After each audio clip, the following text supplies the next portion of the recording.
여러분 요즘 어떤 이름으로 살고 계십니까? 목사라는 이름, 또 남편이라는 이름, 아내라는 이름, 아버지, 어머니, 아들, 딸, 또 교회에서는 권사님, 집사님, 성도님, 참 많은 이름으로 우리가 불려집니다.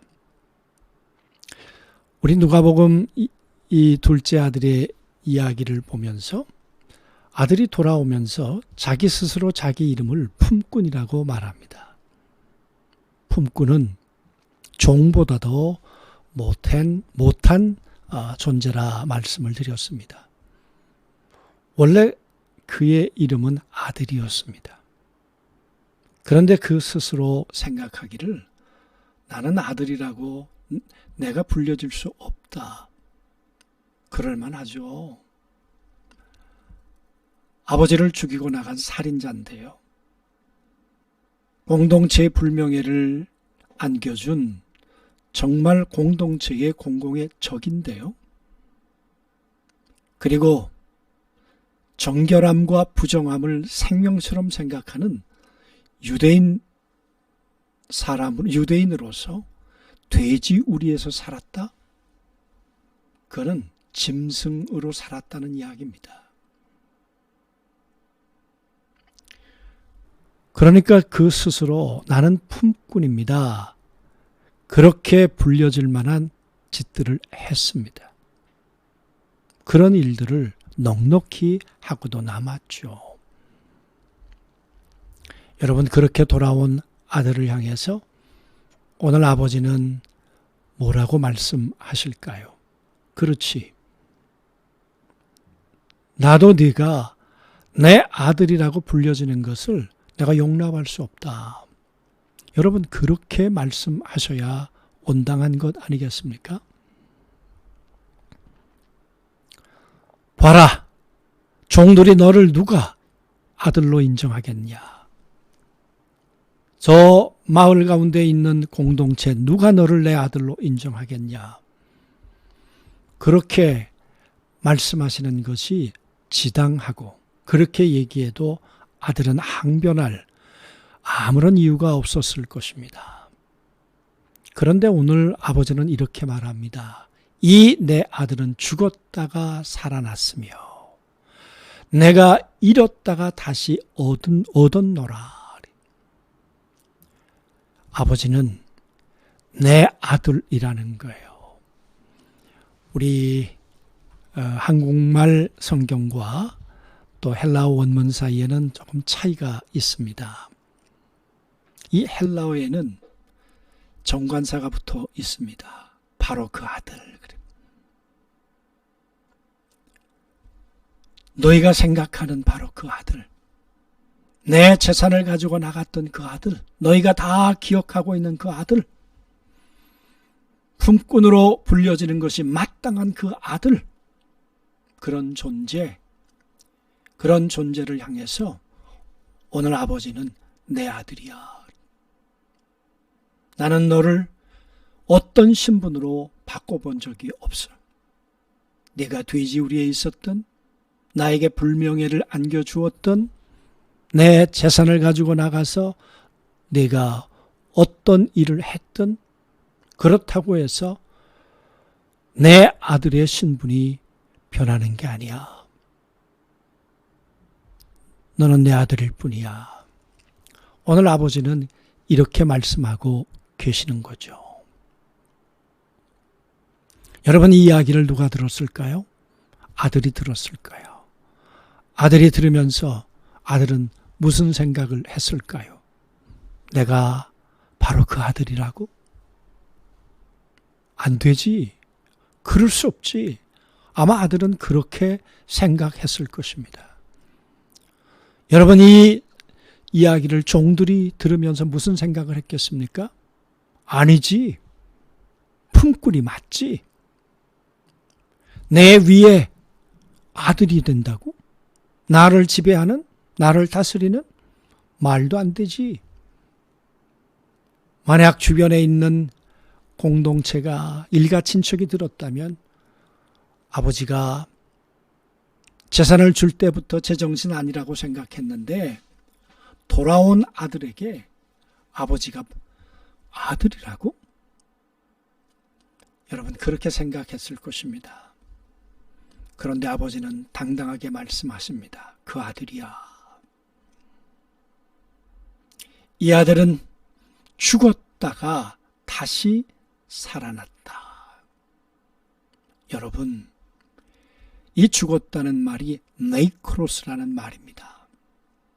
이 네이크로스라는 말이 헬라어로 형용사로 쓰일 때와 명사로 쓰일 때가 조금 다릅니다. 아니, 아주 다릅니다. 형용사로 쓰일 때는 살았으나 죽었다 그 말이에요. 아들이 있으나 나하고 관계가 죽었어.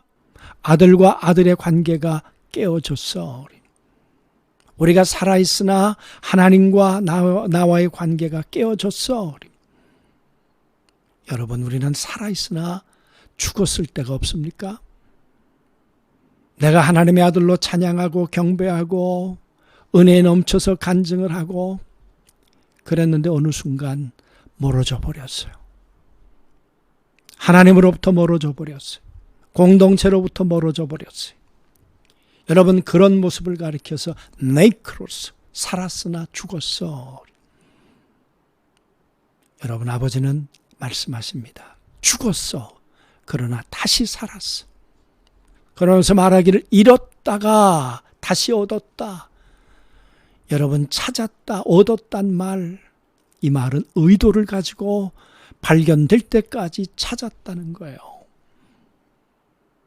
사람들은 이해 못했을 것입니다. 그러나 그게 아버지의 마음이라는 거예요. 내 아들이 돌아오기까지 나는 찾았어. 이 아들은 내게 보물 같은 존재야. 없어서는 안 될, 사라져서는 안 될 그런 존재야. 그래서 나는 찾았어. 찾아질 때까지. 바로 그 아들. 사랑하는 성도 여러분, 우리 하나님이 어떤 분이십니까? 우린 잃어버린 존재 아니었습니까? 우리를 찾기 위해서 하나님의 아들 예수 그리스도를 우리 가운데 보내신 것 아닙니까? 십자가의 죽음이라는 대가를 지불하시고 우리를 다시 찾아내신 것 아닙니까? 그래서 품꾼으로 살아야 되는데 우리를 아들로 다시 우리의 모습을 바꿔놓으신 것 아닙니까? 오늘 말씀하십니다. 바로 그 아들이야. 여러분, 사랑은 많은 것을 바꾸어 놓습니다. 거리를 바꾸어 놓습니다. 품 밖에 있었던 그 아들, 먼 곳으로 갔던 그 아들을 다시 품 안으로 여러분 받아들이는 이 거리를 바꾸어 놓는 것이 사랑이었습니다. 사랑은 여러분 이름을 바꿉니다. 품꾼이라는 이름을 바로 그 아들이라는 이름으로 바꾸어 놓는 거죠. 그게 사랑이었습니다. 여러분, 사랑은 과거, 현재, 미래를 바꾸어 놓습니다. 과거는 아버지의 이름을 버리고 품꾼으로 살았습니다. 돼지우리에서 살았습니다. 그리고 돌아와서 내가 품꾼이라고 말합니다.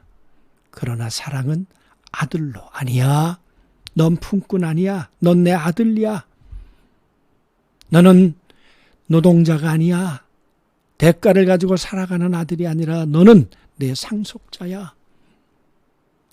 그렇게 신분을 바꿔놓는 것이죠. 그의 미래를.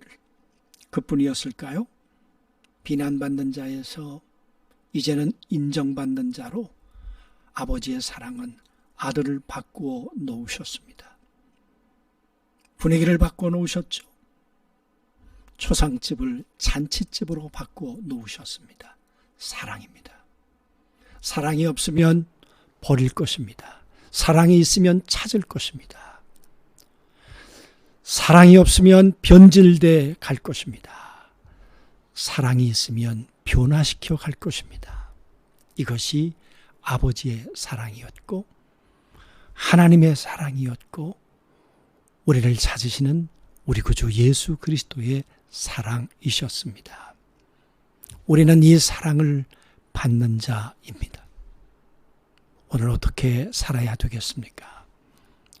다시 아버지의 이름으로, 아들의 이름으로 불림받은 우리가 아들의 권세를 가지고 우리가 감사하며 아버지에게 사랑받는 아들로 살아가기 위해서 아버지의 말씀을 따라 할 수 있는 대로 우리는 아버지의 마음을 기쁘게 해드리며 살아가야 되지 않겠습니까? 아버지를 기쁘게 해드릴 수 있는 게 뭐겠습니까? 아버지의 사랑을 진정으로 찬양해 보는 것, 아버지의 말씀을 읽고 깊이 사랑을 내 속에 되새기는 것, 그리고 감격에 젖어 아버지의 이름을 온 사람들 앞에 부르는 것, 감사를 아버지 앞에 내 순종으로 표현하는 것, 여러분, 어떤 것들이 오늘 내가 살아가야 할 아들의 모습이겠습니까? 오늘 다시 한번 그런 삶의 결단이 우리에게 있게 되기를 원하면서 오늘 하루 꼭 승리하시게 되기를 주님의 이름으로 축복합니다. 기도하시겠습니다. 하나님 아버지, 사랑이 없으면 품꾼으로 살았을 것입니다.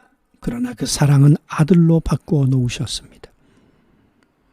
사랑이 없으면 노동자로 살았을 것입니다. 그러나 그 사랑은 나를 상속자로 바꾸어 놓으셨습니다. 사랑이 없었으면 나는 비난받는 자로 살았을 것입니다. 그러나 그 사랑이 나를 인정받는 자로, 환대받는 자로 바꾸어 주셨습니다. 사랑이 없었다면 초상집에서 그렇게 살았을 것입니다. 그러나 그 사랑을 나를 잔치집의 분위기로 바꾸어 주셨습니다. 사랑이 없으면 변질돼 가지만 사랑은 어떤 모습이든지 간에 변화시킨다고 하셨습니다. 오늘 이 사랑에 의해서 변화돼 가는 하루, 한숨이 변해서 찬송이 되는 하루, 불평이 변해서 감사가 되는 복된 하루가 되도록 우리 사랑하는 모든 성도들을 축복하시고 인도해 주옵소서. 예수님의 이름으로 기도하옵나이다.